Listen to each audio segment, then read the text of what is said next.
Question number 5 देखते हैं। बहुत ही बढ़िया क्वेश्चन दिया हुआ है। देखिए क्वेश्चन बोल रहा है फाइंड करनी है tension in the string joining the two blocks. ठीक है, देखिए क्वेश्चन गिवन है, क्वेश्चन को पढ़िए।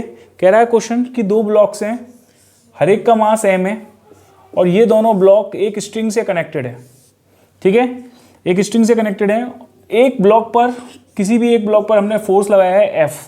इस फोर्स के लगने से इस स्ट्रिंग के अंदर जो टेंशन डेवलप हो रही है उसको हमें निकालना है। ठीक है, बहुत ही आसान क्वेश्चंस होते हैं। तो सबसे पहले एक सिंगल स्ट्रिंग से कनेक्टेड हैं दोनों ब्लॉक्स।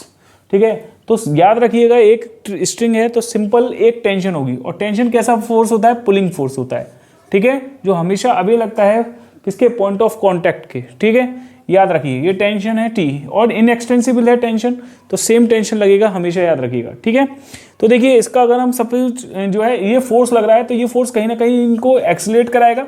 तो दोनों पे, क्योंकि एक सेम स्ट्रिंग से कनेक्टेड हैं दोनों के दोनों। ठीक है, फोर्स हम यहाँ पे लगा रहे हैं। अगर हम पूरे सिस्टम को देखें तो पूरा सिस्टम एक्सीलरेट करेगा। ठीक है, विद एक्सीलरेशन A के साथ। ओके, तो देखिए फ्री बॉडी डायग्राम बना लीजिए, इसका भी और इसका भी इंडिविजुअली। क्लियर? तो सबसे पहले देखिए इसका अगर हम फ्री बॉडी डायग्राम बनाएं तो ये है m मास का, इस पर क्या फोर्स लग रहा है? इस पर टेंशन लग रहा है फोर्स के रूप में। ठीक, और उसकी वजह से ये एक्सीलरेट कर रहा है A से। क्लियर है? तो इसका अगर हम देखें तो इस पर नेट फोर्स कितना लगेगा? नेट फोर्स लगेगा T इक्वल टू होगा बेटा m इंटू A। ओके, ऐसे ही अगर हम इसका फ्री बॉडी डायग्राम बना लें तो यहाँ पर अगर हम देखें इस ब्लॉक पर एक फोर्स लग रहा है, पुलिंग फोर्स F। ठीक है, जो कि क्वेश्चन में ही गिवन था, और एक टेंशन लग रही है जो इसको अवे खींच रही है। ठीक है ना, और ये पूरा जो ब्लॉक है m मास का ये एक्सीलरेट कर रहा है A से। क्लियर? तो देखिए यहाँ पर नेट फोर्स कितना होगा? नेट फोर्स होगा F minus T equal to होगा बेटा m इंटू A। क्लियर है? m इंटू A होगा। यहाँ से आप देख सकते हैं F minus F equal to हो जाएगा बेटा T प्लस ma।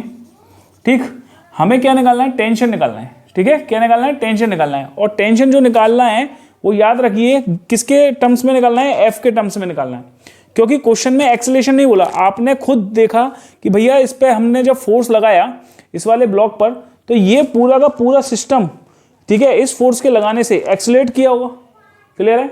तो जो एक्सीलरेशन इसका होगा वही एक्सीलरेशन इसका होगा। क्लियर है ना? ठीक है, तो हमने ये देखा कि ये एक्सीलरेशन तो इसके फोर्स के लगाने के बाद आया है, तो कहीं ना कहीं हमें इसे एलिमिनेट करना पड़ेगा। किसको? A को। तो A को हम इन टर्म्स ऑफ T के टर्म्स में ले सकते हैं, क्योंकि M गिवन था क्वेश्चन में और F गिवन था, तो इसलिए A को हमने क्या लिख दिया? T अपॉन M, और वो यहाँ पे हमने पुट कर दिया। तो बेटा F इक्वल टू होगा T plus M into A की वैल्यू कितनी है? T बाई M है। अगर हम देखें M से M कैंसिल आउट कर गया तो F इक्वल टू कितना हो गया? 2T। तो यहाँ पे टेंशन क्या होगी? फोर्स की आधी होगी। ठीक है, तो टेंशन कितनी होगी? F/2 होगी, जो हमें निकालनी थी tension in the string joining the blocks. यही पूछा है, यही टेंशन। जब दो ब्लॉक को ज्वाइन किया तो उसमें लगने वाली, स्ट्रिंग में लगने वाली टेंशन क्या होगी जब हम इसे F फोर्स से खींचेंगे। ठीक है, तो ये क्वेश्चन था, इजी क्वेश्चन है, कोई ज़्यादा नहीं है। इसमें फ्री बॉडी डायग्राम आपको बनाने आने चाहिए। एक तरीका और बता सकता हूँ मैं आपको। कई बार ऐसा होता है बच्चों को, देखो यहाँ पे जैसे हमने नेट फोर्स, यहाँ पे तो आपको सीधे पता ही चल रहा है कि ये फोर्स है, सिंगल फोर्स लगा हुआ है, तो T बराबर सीधे लिखना है m into A according to Newton second law, क्योंकि न्यूटन सेकंड लॉ बोलता है नेट फोर्स बराबर मास इंटू एक्सीलरेशन। ठीक है, तो T बराबर m इंटू लिख दिया।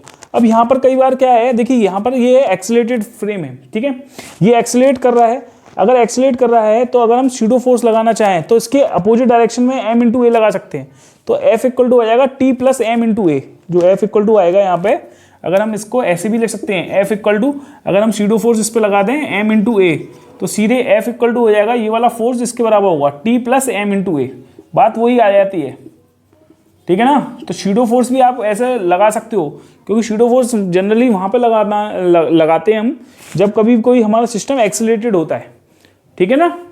तो जब भी कभी कोई सिस्टम अगर हमारा एक्सीलरेटेड है, जैसे m मास का सिस्टम है, ये बॉडी है, ब्लॉक मान लीजिए, ये अगर एक्सीलरेट कर रहा है तो हमेशा याद रखना कि स्यूडो फोर्स जिस डायरेक्शन में एक्सीलरेट कर रहा है उसके अपोजिट डायरेक्शन में लगाना है। बस ऐसे भी कर सकते हैं आप, कोई ज़रूरी नहीं है। ठीक है, आई होप समझ में आया होगा। Thank you.